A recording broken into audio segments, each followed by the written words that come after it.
आज 21 अप्रैल के दिन हम लोग सिविल सेवा दिवस को सेलिब्रेट करते हैं। तो आप में से कोई बता सकता है कि आखिर यह दिन क्यों चुना गया सिविल सेवा दिवस के रूप में? कोई भी आप में से? ठीक है, तो सही बात है। 21 अप्रैल 1947 को हमारे तत्कालीन गृह मंत्री सरदार वल्लभ भाई पटेल द्वारा दिल्ली के मेटकाफ हाउस में आजाद भारत के पहले प्रोबेशनरी सिविल सेवकों की बैच को संबोधित किया गया था और तब उन्होंने कहा था कि अब आप लोगों के कंधे पर आने वाले भारत का भविष्य टिका हुआ है। जैसा आप लोग कार्य करेंगे भारत वैसे ही आगे बढ़ेगा।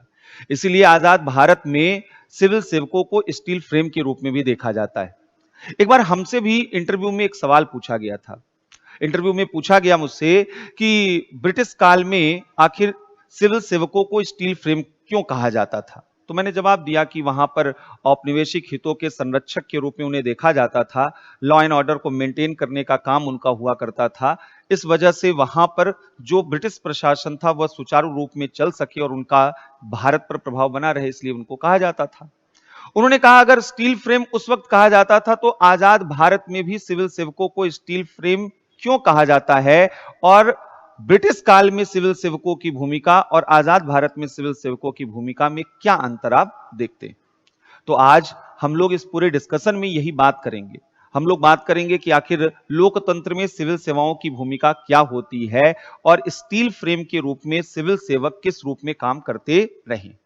तो आइए पहले स्टार्ट करते हैं कि ब्रिटिश काल में आखिर वह सिविल सेवकों को क्यों स्टील फ्रेम कहा जाता था। तब हम लोग देखेंगे कि आजाद भारत में इनको किस रूप में देखा जाता है। असल में अगर हम ब्रिटिश काल में बात करें तो ब्रिटिश काल में इन्हें स्टील फ्रेम इसलिए कहा जाता था कि उस वक्त यह माना जाता था कि नौकरशाही यानी सिविल सेवा वह राज्य का उपकरण है। जैसा राज्य होगा वैसी ही नौकरशाही होगी। अब उस वक्त राज्य का स्वरूप कैसा था ब्रिटिश काल में? तो राज्य का स्वरूप शोषणकारी और दमनकारी था और इसीलिए नौकरशाही का स्वरूप भी कुछ ऐसा ही था। और नौकरशाही का स्वरूप जो है वह ब्रिटिश औपनिवेशिक हितों का संरक्षण करना यहां पर था। और ब्रिटिश औपनिवेशिक हितों के संरक्षण का मतलब क्या था? मतलब यह था कि लॉ एंड ऑर्डर को मेंटेन करना, रेवेन्यू का कलेक्शन करना, नॉर्मल जो जनरल एडमिनिस्ट्रेशन है उनको बनाए रखना और जस्टिस एडमिनिस्ट्रेशन न्याय प्रशासन को बनाए रखना, जिससे कि देश में शांति व्यवस्था बनी रहे और ब्रिटिश हुकूमत यहां पर बनी रहे। इसीलिए ब्रिटिश सरकार सिविल सेवकों को स्टील फ्रेम के रूप में देखा करती थी।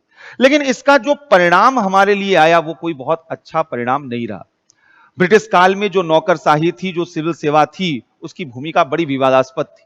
कहा गया कि उस दौरान सिविल सेवक अपने को सेवक नहीं बल्कि वो शासक के रूप में देखते थे, जबकि उनके नाम में बात थी कि वो सिविल सेवक हैं, लेकिन सिविल सर्वेंट नहीं बल्कि वो मास्टर के रूप में अपने आप को देखते थे। और इसलिए प्रशासन से जनता की क्या थी उस दौरान? दूरी थी। प्रशासन में जन संवेदनशीलता का अभाव था और प्रशासनिक निरंकुशता इस वक्त बड़े स्तर पर देखी जाती थी और इसलिए प्रशासन जवाबदेह भी नहीं था लोगों के लिए। असल में इस दौरान तो जवाबदेहिता इनकी नौकरशाहों की ब्रिटिश शासन के लिए होती थी, भारतीयों के लिए नहीं। जिसके लिए उन्हें शासन करना था उसके प्रति जवाबदेह नहीं थे, ब्रिटिश शासन के प्रति जवाबदेह थे। देश जब आजाद हुआ तो सिविल सेवकों से हमारी अपेक्षाएं बदली। हमें यह लगा कि अब एक नए तरीके का सिविल सेवा का स्वरूप होगा, सिविल सेवा एक नए तरीके से काम करेगी। हमारी सिविल सेवकों से अपेक्षा थी कि वो भारत में वह पार्टिसिपेटरी गवर्नेंस को बढ़ावा देने में अपनी भूमिका निभाएं, यानी सत्ता विकेंद्रित रूप में हो, निरंकुश सत्ता यहां पर न हो, सेवक के भाव के रूप में सिविल सेवक कार्य करें, संस्थाएं जो हों वह जनोन्मुख हों, जनता के लिए वहां पर जवाबदेह हों और शासन प्रशासन में जनता की भागीदारी बढ़ाई जाए। दूसरी ओर हम चाहते थे कि शासन ऐसा हो जो समता परक हो और समावेशी हो, यानी शासन में हर कोई शामिल हो, वहां पर सभी लोगों को, चाहे वह वंचित कमजोर वर्ग हो, यानी जो गांधी जी के अंत्योदय से सर्वोदय की धारणा थी वो बस किसी तरीके से हमारे यहां लागू हो जाए। तो हम सामाजिक न्याय के साधन के रूप में सिविल सेवकों को देखना चाहते थे। हम चाहते थे कि वो जनमत का सम्मान करें, वे अल्पमत का सम्मान करें। हम चाहते थे कि शासन जवाबदेह हो और जवाबदेह शासन का मतलब था कि भारत की जनता के प्रति सिविल सेवकों की जवाबदेहिता होनी चाहिए, न कि सरकारों के प्रति। और इसलिए हम नागरिक केंद्रित शासन चाहते थे और जहां चाहते थे कि मनमाने तरीके से सिविल सेवक काम न करें बल्कि नियम और प्रक्रियाओं के तहत वहां पर कार्य करें। तो जब देश आजाद हुआ तो सरदार पटेल ने महत्वपूर्ण बातें यहां सिविल सेवकों पर कही। सरदार पटेल का जो विचार था एक बार उसको भी यहां पर हम देख लेते हैं। और सरदार पटेल का जो कहना था वो क्या कहना था? उन्होंने कहा कि यह जो भारत में सिविल सेवक आजाद भारत के हैं, यह ब्रिटिश कालीन जो है सिविल सेवकों से अलग यहां पर है। और ऐसा उनका कहना था। तो इनका कहना था कि कुछ विशेष कारणों से इन्होंने कहा अब नया सिविल सेवक है ये, क्योंकि ब्रिटिश शासन से भारतीयों को सत्ता का हस्तांतरण हुआ है। ब्रिटिश शासन से सत्ता का हस्तांतरण वह भारतीयों को हुआ है, इसलिए सिविल सेवक जो होंगे वह भारतीय सिविल सेवा है। यह भारतीय सिविल सेवा होगा। पहले तो हमें यह समझना होगा यह भारतीय सिविल सेवा होगा और यह ऐसा सिविल सेवा होगा जिस पर भारतीयों का नियंत्रण होगा। तो आजाद भारत में सिविल सेवक अलग तरीके के होते, सिविल सेवाएं अलग तरीके की होती और ब्रिटिश काल में अलग तरीके से। तो भारतीयों का नियंत्रण इन पर होगा, ऐसा इनका कहना था। दूसरा इनका कहना था कि सिविल सेवक जो हैं राष्ट्रीय सेवा की भूमिका निभाएंगे। सिविल सेवक जो होंगे वो राष्ट्रीय सेवा के भाव से ओतप्रोत यहां पर होंगे। राष्ट्रीय सेवा का भाव, नेशनल सर्विस का भाव इनमें रहेगा और ये औपनिवेशिक मानसिकता और परंपरा से मुक्त होंगे। आजाद भारत के सिविल सेवक औपनिवेशिक मानसिकता और परंपरा से मुक्त होंगे, ऐसा यहां पर इनका कहना था, ऐसा सरदार पटेल का कहना था। और तीसरा, यह लोकतांत्रिक ढांचे में कार्य करेंगे। यह डेमोक्रेटिक सेटअप में, ब्रिटिश काल में ऐसा नहीं था, ये अब लोकतांत्रिक ढांचे में कार्य करेंगे जहां इनका विश्वास, जहां इनकी प्रतिबद्धता जो होगी, कमिटमेंट होगा, वो ब्रिटिश शासन नहीं होगा, सत्ता नहीं होगा। इनकी जो प्रतिबद्धता होगी वह संविधान के प्रति होगी और लोकतांत्रिक मूल्यों के प्रति होगी। ऐसे सिविल सेवकों की कल्पना सरदार पटेल कह रहे थे। तो वो चाहते क्या थे कि सिविल सेवक कैसे हों? तो उनका कहना था कि सिविल सेवकों की विशेषता क्या होनी चाहिए। उन्होंने कुछ बातें यहां पर बोली कि सिविल सेवकों की विशेषताएं क्या होनी चाहिए। सरदार पटेल ने यहां अपने 1947 के भाषण में जो 21 अप्रैल को दिए थे, उस भाषण में उन्होंने बताया था और वो हम लोगों को जानना जरूरी है। पहला उनका कहना था कि जन संवेदनशील जो है वह सिविल सेवक होने चाहिए। जनता के प्रति संवेदनशील यहां पर उनका होना चाहिए। उनका काम है स्पिरिट ऑफ सर्विस के साथ काम करें, यानी जनता के सेवा का काम करें। जनता की सेवा का कार्य उनके अंदर यहां पर होना चाहिए, यानी वह सेवक के रूप में होंगे, मालिक के रूप में नहीं होंगे। यह जनता के सेवक के रूप में अपना काम करेंगे, यह इनका यहां पर कहना था। दूसरा इनका कहना था कि सिविल सेवक जो हैं प्रशासन के लोकतांत्रिक तरीकों का प्रयोग करेंगे। ये गैर लोकतांत्रिक तरीके से शासन नहीं करेंगे, ये प्रशासन के लोकतांत्रिक साधनों और पद्धतियों का क्या करेंगे? प्रयोग करेंगे। सिविल सेवक ऐसे होने चाहिए, ये सरदार पटेल का कहना था। तीसरा उनका कहना था अनुशासित जो है वह सिविल सेवक अनुशासित होने चाहिए, डिसिप्लिन्ड होने चाहिए और उन्हें मालूम होना चाहिए कि नियम और प्रक्रिया का सही तरीके से पालन कैसे किया जाता है, वह उचित पालन जो है यहां पर उनके द्वारा किया जाना चाहिए। यह सरदार पटेल का मानना था। चौथा उनका जो सबसे महत्वपूर्ण था कहना, वो कहना था कि सिविल सेवकों में एस्पिरिट डे कॉर्पस की भावना होनी चाहिए। एस्पिरिट डे कॉर्पस की भावना यहां पर होनी चाहिए। और एस्पिरिट डे कॉर्पस का मतलब क्या था? आखिर जो है सरदार पटेल क्या कहना चाहते थे? तो वो कहना चाहते थे कि एक तो टीम भावना, सिविल सेवकों में एक टीम भावना होनी चाहिए, टीम इंडिया की भावना होनी चाहिए। जितने भी सिविल सेवक हैं वो कलेक्टिवली मिलकर भारत के रूपांतरण में अपनी भूमिका निभाएंगे, यह भाव होना चाहिए।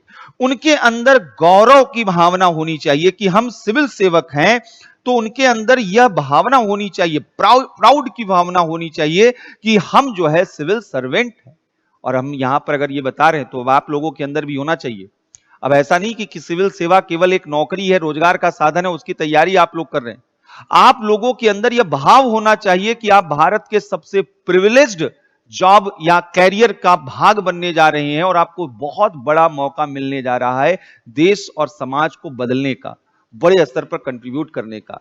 अक्सर इंटरव्यू में कई बार यह प्रश्न भी पूछा जाता है कि आप सिविल सेवा में क्यों आना चाहते हैं, और बहुत से लोग अलग अलग तरीके का जवाब देते हैं। कुछ लोगों का यह कहना होता है कि जॉब तो कई तरीके के हैं, हर तरीके के जॉब करके हम अपने जरूरतों को पूरा कर सकते हैं, मॉनेटरी जो है नीड्स को फुलफिल कर सकते हैं, लेकिन सिविल सेवा एक कैरियर है, एक ऐसा कैरियर जिसमें ग्रोथ है।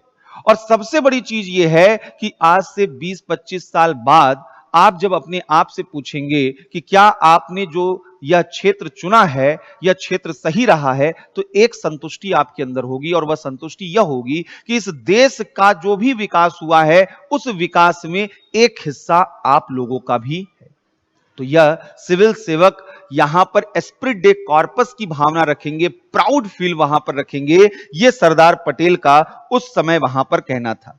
सरदार पटेल का कहना था कि सिविल सेवकों में सत्यनिष्ठा, हाई लेवल की सत्यनिष्ठा, इंपार्शियलिटी, निष्पक्षता और वस्तुनिष्ठता होनी चाहिए, ऑब्जेक्टिविटी होनी चाहिए। उनके अंदर इस तरीके की भावना होनी चाहिए, सत्यनिष्ठा होनी चाहिए, निष्पक्षता होनी चाहिए, वस्तुनिष्ठता होनी चाहिए, और सबसे महत्वपूर्ण रूप में वह सांप्रदायिक या जातीय जो है पहचान से मुक्त, सांप्रदायिक या जातीय जो है यह विवादों से, जातीय विवादों से यह मुक्त होने चाहिए, यह इनका यहां पर कहना था। क्योंकि आप जब सिविल सेवक होंगे तो आप उतने ही हिंदू के होंगे, उतने ही मुसलमान के होंगे, उतने ही सिख और ईसाई के होंगे, जितने हर एक समुदाय के आप होंगे। आप यहां पर आपकी धर्म, आपकी जाति, आपका जेंडर क्या है, आप इस आइडेंटिटी के साथ सिविल सेवा में नहीं जाते। आप सिविल सेवा में जाते हैं एक सिविल सेवक के रूप में जिसका कोई जाति, जिसका कोई धार्मिक या लैंगिक पहचान नहीं होता है, जो सबके लिए समान होता है। यह यहां पर सरदार पटेल का कहना था। उनका कहना था कि सिविल सेवकों को राजनीति का भाग नहीं बनना चाहिए, कभी भी नहीं बनना चाहिए, राजनीति का भाग नहीं बनना चाहिए, ऐसा सरदार पटेल का यहां पर कहना था कि उन्हें राजनीति का भाग नहीं बनना चाहिए। उन्हें तो देश के सामाजिक आर्थिक परिवर्तनों में बड़ी भूमिका निभानी चाहिए, जनता के प्रति जवाबदेह और संवेदनशील होना चाहिए, ऐसा सरदार पटेल का वहां पर मानना था। यानी सिविल सेवकों से आजाद भारत में बड़ी अपेक्षाएं थी, और यह सरदार पटेल के उस संबोधन में जो 21 अप्रैल को उन्होंने दिया था यह स्पष्ट होता है। अब यहां सवाल यह उठता है कि आखिर सिविल सेवकों की भूमिका वह क्या है लोकतंत्र में। अगर हम यहां पर इसी पृष्ठभूमि में बात करें कि लोकतंत्र में सिविल सेवकों की भूमिका जो है या सिविल सेवाओं की भूमिका क्या है, तो देखिए इसका क्या जवाब यहां पर होगा। सिविल सेवाओं की भूमिका क्या होगी, कैसे होगी, एक एक करके यहां पर देखते हैं। सबसे पहले तो सिविल सेवक जो है वह गवर्नेंस के उपकरण के रूप में, ये गवर्नेंस के उपकरण के रूप में है। और गवर्नेंस के उपकरण के रूप में कैसे हैं? असल में सिविल सेवक जो हमारी सरकार है, राजनीतिक सरकार, उस राजनीतिक सरकार को सहायता देते हैं नीतियों के निर्धारण और नीतियों के कार्यान्वयन में। यानी इनकी पहली भूमिका है सरकार को नीतियों के निर्धारण और कार्यान्वयन में सहायता देने में, निर्धारण और कार्यान्वयन में सहायता इनके द्वारा दिया जाता। और नीतियों के निर्धारण और कार्यान्वयन में सहायता किस रूप में दिया जाता है? दो महत्वपूर्ण रूपों में। एक तो ये गवर्नेंस में जो सबसे पहला काम करते हैं, लॉ एंड ऑर्डर को मेंटेन करने का काम किसका है? कानून और व्यवस्था को बनाए रखने का काम किसका है? सिविल सेवकों का। इससे होता क्या है? इससे शांत और सुरक्षित परिवेश यहां पर उत्पन्न हो पाता है। यानी अगर सिविल सेवक अपनी भूमिका सही तरीके से निभाते हैं तो हम एक शांत और सुरक्षित परिवेश में रह पाएंगे, और यह विकास की अनिवार्य शर्त है। यही विकास की अनिवार्य शर्त यहां पर होता है, यह विकास का अनिवार्य शर्त होता है। और अगर ऐसा होगा तभी विधि का शासन, रूल ऑफ लॉ उस देश में स्थापित हो पाएगा जब सिविल सेवक निष्पक्ष और वस्तुनिष्ठ रूप में वहां पर काम करेंगे। दूसरा, सिविल सेवकों का काम होता है सर्विस प्रोवाइडर। ये सेवा प्रदाता के रूप में होते हैं। जितनी भी सर्विसेज सरकार के द्वारा नागरिकों को दी जाती हैं वह असल में सिविल सेवकों के जरिए ही नागरिकों तक पहुंचती हैं, यानी नागरिकों तक प्रभावी रूप में सेवाओं की पहुंच इन्हीं द्वारा हो पाती। नागरिकों तक प्रभावी रूप में सेवाओं की पहुंच जो हो पाती है वह अगर हो पाती है तो सिविल सेवकों की वजह से ही हो पाती। इसलिए यह गुड गवर्नेंस के अनिवार्य जो है उपकरण है, सुशासन की शर्त है। अगर यह जो है बेहतर तरीके से काम करते हैं तो शासन की विश्वसनीयता मजबूत होती है, शासन में लोगों का भरोसा वहां पर मजबूत होता है, ट्रस्टवर्दीनेस मजबूत होता है, शासन की वैधता प्रभावी होती है। अगर सर्विस डिलीवरी कहीं किसी भी देश में क्या हो, बेहतर हो, और सर्विस डिलीवरी देने का करने का कार्य किसका है, यह सिविल सेवकों का होता है। इस रूप में सिविल सेवकों की भूमिका बड़ी महत्वपूर्ण होती है। तो कानून और व्यवस्था को बनाए रखने में, सर्विस को प्रोवाइड करने में सिविल सेवकों की भूमिका लोकतंत्र में वह सबसे महत्वपूर्ण होती है। नीतियों के निर्धारण कार्यान्वयन में सरकार को सहायता भी किसके द्वारा दिया जाता है, तो यह सिविल सेवकों के द्वारा दिया जाता है। दूसरा, सिविल सेवक विकास के एजेंट के रूप में कार्य करते हैं। ये विकास के एजेंट के रूप में काम करते हैं, यानी अगर देश में विकास हमें आगे ले आना है तो वहां सिविल सेवकों के लिए की भूमिका महत्वपूर्ण हो जाती है, क्योंकि ये सिविल सेवक हैं जो विकास के लिए अनुकूल परिस्थितियां निर्मित करते हैं, या विकास के लिए अनुकूल परिवेश निर्मित करने में इनकी महत्वपूर्ण भूमिका क्या है, यह होती। और यह कैसे होती है? यह सिविल सेवक हैं जो आधारभूत संरचना के विकास में अपनी भूमिका निभाते हैं। ये सिविल सेवक हैं जो संसाधनों का कुशलतम प्रबंधन करते हैं, जिससे संसाधन जो है वह देश के विकास में उपयोग में लाए जा सके, ये इनके द्वारा किया जाता है। ये सिविल सेवक हैं जो शासकीय नीतियों को जो है, शासकीय नीतियों को यहां पर वह सुविधाजनक बनाते हैं, जिससे निवेश आकर्षित हो पाता है। अगर यहां पर नौकरशाही, रेटिपिज्म, लाल फीताशाही हो जाए तो लोग आएंगे नहीं। सिविल सेवक जो हैं वह फ्रेंडली जो है जब होते हैं तब वहां पर मित्रवत प्रशासन, यानी फ्रेंडली जो है मित्रवत प्रशासन होगा, तब ही क्या है विकास वहां पर हो पाएगा, लोगों को वह विकास की परिस्थितियां मिल पाएंगी। ये विकास के प्रेरक के रूप में होते हैं। और केवल यही नहीं, इनका काम एक और है, और वह है क्षमता विकास करना। क्षमता विकास किसका करना? यह सिविल सेवक जो हैं नागरिक समाज की, नागरिकों की क्षमता का विकास करते हैं, और बाजार की क्षमता का भी विकास इन्हीं के द्वारा किया जाता है। ये नागरिकों की क्षमता का भी विकास करते हैं, बाजार की क्षमता का विकास करते हैं, यानी आर्थिक समृद्धि लाने में वह सिविल सेवकों की भूमिका क्या होती है, महत्वपूर्ण यहां पर होती है। तीसरा और सबसे महत्वपूर्ण रूप में यह देखा जाता है कि सिविल सेवक जो हैं वो सामाजिक आर्थिक परिवर्तन के वाहक के रूप में देखे जाते हैं। ये सामाजिक आर्थिक परिवर्तन के वाहक के रूप में देखे जाते, सामाजिक आर्थिक परिवर्तन के वाहक के रूप में देखे जाते, वाहक के रूप में देखे जाते। ठीक है, अच्छा, यहां पे जैसे हमने कहा नागरिकों, इनका सवाल है कि नागरिकों की क्षमता का विकास वह कैसे यहां पर होगा। तो नागरिकों की क्षमता का विकास, नागरिकों को सशक्त बनाना, सतर्क बनाना, उन्हें जागरूक बनाना, यह काम किसका होता है? यह सिविल सेवकों का। शासन की नीतियों को लोगों तक लेकर जाते हैं, उन्हें प्रशिक्षित करते हैं, उन्हें जागरूक बनाते हैं, अधिकार संपन्न बनाते हैं, यह सिविल सेवकों का काम यहां पर होता है। और बाजार को वैश्विक जो प्रतिस्पर्धा है उसके लिए तैयार करने का काम यहां पर होता है। और इसके लिए उनके लिए वहां पर अगर आसान जो है सेवा शर्तें दी जाती हैं, सही परिवेश निर्मित किया जाता है, तो इसकी बड़ी भूमिका वहां पर देखी जाती है। सामाजिक आर्थिक परिवर्तन के वाहक के रूप में आइए यहां पर देखते हैं। सामाजिक आर्थिक परिवर्तन के वाहक के रूप में ये कल्याणकारी योजनाओं का संचालन करते हैं। इनके द्वारा कल्याणकारी योजनाओं का संचालन किया जाता है। इनके द्वारा समाज के कमजोर और वंचित वर्गों का विकास किया जाता है। समाज के कमजोर और वंचित वर्गों के विकास के लिए ध्यान दिया जाता है, वंचित वर्गों का विकास किया जाता है।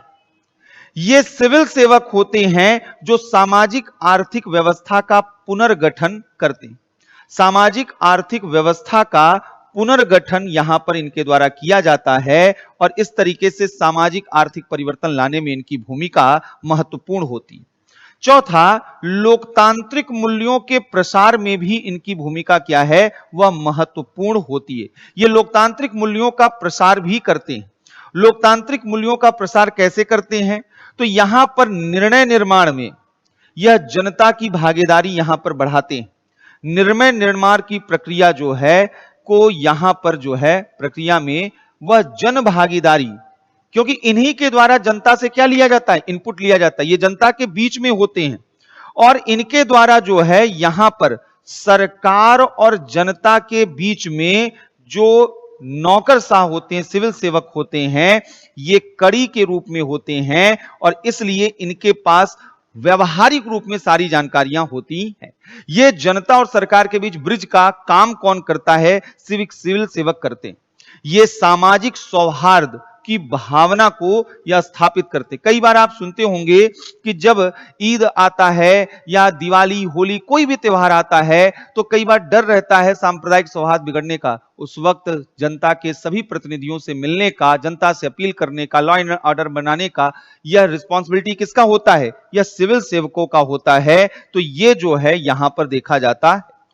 सिविल सेवक सामाजिक सौहार्द बनाते हैं और राष्ट्रीय एकता को बनाए रखने में एक बड़ी भूमिका निभाते हैं। सिविल सेवक हो सकता है आपका कैडर कहीं का, आप कहीं के रहने वाले, आप उत्तर प्रदेश के रहने वाले हो, आपकी पोस्टिंग तेलंगाना में हो जाए, आपकी पोस्टिंग नागालैंड में हो जाए, लेकिन आप जब अलग अलग जगहों पर जाते हैं तो आपके अंदर एक अखिल भारतीय भावना का विकास होता है। यानी सिविल सेवक अखिल भारतीय भावना की भावना से कार्य करता है।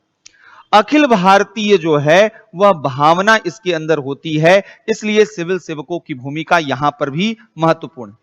अगला जो महत्व है वह है शासन की निरंतरता, कंटिन्यूटी ऑफ गवर्नेंस। तो आपको मालूम होना चाहिए कि सिविल सेवक क्या होते हैं, अस्थायी कार्यपालिका। कार्यपालिका के दो रूप हैं, एक अस्थायी, एक अस्थायी। अस्थायी कार्यपालिका यानी राजनीतिक कार्यपालिका, यानी जो हमारे प्रधानमंत्री और मंत्रिपरिषद या मुख्यमंत्री और मंत्रिपरिषद हैं वो तो 5 साल के लिए चुने जा रहे हैं, लेकिन शासन की निरंतरता बनाए रखने में नौकरशाह की भूमिका सबसे महत्वपूर्ण होती है, क्योंकि ये हमेशा बने रहते हैं, शासन को यहां पर निरंतरता देते हैं। प्रशासनिक ढांचे की स्थिरता बनाने रखने में इनकी महत्वपूर्ण भूमिका होती है। प्रशासनिक ढांचे की स्थिरता में इनकी भूमिका क्या है, वह महत्वपूर्ण होती है। यह तो है सिविल सेवकों की भूमिका यहां पर किस रूप में देखी जा सकती है। अब आइए ब्रीफ में चैलेंजेस को भी देख लेते हैं, चुनौतियां यहां पर क्या हैं, उन चुनौतियों को भी यहां पर हम एक एक करके देख लेते हैं। सिविल सेवकों की भूमिका तो महत्वपूर्ण है, लेकिन यहां सबसे बड़ी समस्या है अभिजात्यवादी मानसिकता। अभिजात्यवादी मानसिकता का मतलब यह है कि अभी भी जो सिविल सेवक है वह औपनिवेशिक मानसिकता से पूरी तरह मुक्त नहीं हो पाए हैं। आजाद भारत की एक कटु सच्चाई है, इनमें लोक सेवा के प्रति समर्पण का अभाव कई बार देखा जाता है। लोक सेवा के प्रति समर्पण का अभाव कई बार देखा जाता है और इसी वजह से यह देखा जाता है कि शासन और जनता के मध्य दूरी भी बनती जाती है। शासन और जनता के मध्य दूरी भी बनती जाती है और ये सेवक नहीं मालिक के रूप में यहां पर अपने आप को रखते हैं। इसलिए आप सुनते हैं माई बाप कल्चर वहां पर होता है और यहां पर अधिकारियों से लोग डरते हैं। जबकि होना चाहिए मित्रवत प्रशासन, लेकिन मित्रवत प्रशासन की जगह यहां भयभीत करने वाला प्रशासन दिखाई देता है और समाज के प्रति संवेदनशीलता कई बार बाधित होती है। ये क्यों? क्योंकि ये अपने को भीड़ से अलग, जनता से अलग, अपने को विशिष्ट और प्रिविलेज्ड मान लेते हैं। होना यह चाहिए कि आपको एक जिम्मेदारी दी गई है सिविल सेवक के रूप में, आप अपने को उस जिम्मेदारी के एक किरदार के रूप में देखिए, लेकिन ये अपने आप को अलग कैटेगरी में लेकर चले जाते हैं। दूसरा, पक्षपात पूर्ण व्यवहार, यानी यहां पर जो है एक बड़ी समस्या है वह फेवरिज्म का, नेपोटिज्म का, यहां पर निष्पक्षता का अभाव यहां पर देखा जाता, निष्पक्षता का अभाव देखा जाता है। और इसमें एक बहुत बड़ा कारण है राजनीतिक हस्तक्षेप। राजनीतिक हस्तक्षेप की वजह से कई बार यह देखा जाता है कि यह जो नौकरशाह है यह गठजोड़ कर लेता है, यह गठजोड़ कर लेता है अपनी पोस्टिंग, अपने अपॉइंटमेंट, अपने ट्रांसफर के लिए, अपने हितों के लिए। कई बार यहां पर राजनेताओं से यह गठजोड़ कर लेता है, यह गठजोड़ कर लेता है उद्योगपतियों से, उन्हें लाभ देने में लग जाता है, यह गठजोड़ कर लेता है माफिया यानी बाहुबलियों से, और इस तरीके से एक नेक्सस यहां पर देखने को मिलता है। यह नेक्सस जो है हमारे देश को कमजोर करना शुरू कर देता है। तो यह पक्षपात पूर्ण व्यवहार करते हैं, यानी यहां पर यह समस्या बड़े गंभीर रूप में आती है। तीसरा, यह नियमों को साध्य मान लेते हैं, नियमों को साध्य मान लेते हैं कि यहां पर यह सबसे बड़ी समस्या आती है कि नियम कायदे तो किसी साध्य के लिए हैं, न्याय जरूरी है, प्रक्रिया नहीं। प्रक्रिया भी जरूरी है लेकिन न्याय ज्यादा जरूरी है। तो हमें जो है कई बार जो है हम लाल फीताशाही के शिकार हो जाते हैं। हमारा सिस्टम क्या है? लाल फीताशाही, रेड टेपिज्म का शिकार हो जाता है। आपने देखा होगा ना, सरकारी दफ्तरों में जो फाइलें होती हैं उनमें एक लाल रंग का फीता लगा रहता है। कहा जाता है कि वो लाल फीता खोलने में महीनों लग जाते हैं। इतना धीमे धीमे तरीके से काम किया जाता है। जो काम वो तेजी के साथ कर सकते हैं वो भी नहीं करते हैं, क्योंकि उन्हें मालूम है कि जितना समय दिया गया है हम उतने ही समय में काम करेंगे। वो नियमों के रूप में वहां पर बच जाते हैं, यानी रूल बुक के आधार पर काम वहां पर करते, रूल बुक के आधार पर कार्य यहां पर करते, रूल बुक के आधार पर कार्य करते हैं, अपने रोल के आधार पर कार्य नहीं करते। और चौथा, यहां पर देखा जाता है और इसके कारण क्या होता है कि इनकी कार्यप्रणाली में लचीलेपन का अभाव होता है। इनकी कार्यप्रणाली में लचीलेपन का अभाव यहां पर क्या है वह देखा जाता। चौथी बड़ी समस्या है पब्लिक सर्विस में, लोक सेवाओं में व्याप्त भ्रष्टाचार। यहां पर भ्रष्टाचार बड़े स्तर पर देखा जा रहा है, भ्रष्टाचार यहां पर बड़े स्तर पर देखा जा रहा है। भाई भतीजावाद यहां पर बड़े स्तर पर देखा जाता है। यह एक बड़ी समस्या के रूप में यहां पर देखा जाता है। इनके यहां गोपनीयता की संस्कृति यहां पर देखी जा रही, गोपनीयता की संस्कृति यहां पर जो है वह देखी जाती। एक और समस्या यहां पर जो देखी जा रही है वो समस्या क्या है? समस्या यह है कि सिविल सेवा जो है, सिविल सेवक सामान्य है, जनरलाइज्ड है, सिविल सेवक सामान्य हैं। और जबकि आज हम एक प्रतिस्पर्धी विश्व में रह रहे हैं, आज हमें जरूरत कैसे सिविल सेवकों की, जबकि आवश्यकता किस तरीके की है? आवश्यकता यह है कि हमें अब ऐसे सिविल सेवक चाहिए जो अपने क्षेत्र में विशेषज्ञ हो, जो दक्ष हों, जो प्रोफेशनल हों, पेशेवर हों, जो नवाचारी हों, जो इनोवेटिव हों, और जो टेक्नोलॉजी जो है अच्छे से जानते हों या तकनीकी रूप में दक्ष हों। हमें ऐसे लोगों की जरूरत। हम एक ऐसे दौर में प्रवेश करने वाले हैं जिसे फोर्थ इंडस्ट्रियल रिवॉल्यूशन कहा जा रहा है। हम एक ऐसे दौर में प्रवेश करने वाले हैं जहां भारत वह अपने को विकसित देशों की श्रेणी में ले जाने की बातें कर रहा है। एक ऐसे दौर में सिविल सेवकों की उम्मीद, अपेक्षा, उनकी क्षमता वहां पर होनी चाहिए ज्यादा, और अभी वहां पर हम नहीं पहुंच पा रहे। और इन्हीं सब वजहों से एक नया प्रोग्राम भारत सरकार द्वारा शुरू किया गया है और उसका नाम है मिशन कर्मयोगी। और मिशन कर्मयोगी जब हम देखेंगे तो यहां पर इसकी विशेषताएं जो हैं वह नए प्रकार के प्रशासनिक अधिकारी या सिविल सेवकों की फौज बनाने की है। तो किसी अलग क्लास में हम लोग बात करेंगे कि आखिर मिशन कर्मयोगी क्या है, कैसे है। अभी तक के लिए इतना ही। तो इन सब पे आप अपने नोट्स बना लीजिएगा, और जैसा मैंने आपसे कहा है कि इस पर आधारित जो आपका निबंध प्रतियोगिता है वो क्लास में ट्यूसडे को ऑर्गेनाइज किया जाएगा, तो उसके लिए आप वहां पर मेंटली प्रिपेयर रहिएगा। ठीक है, चलिए ठीक है।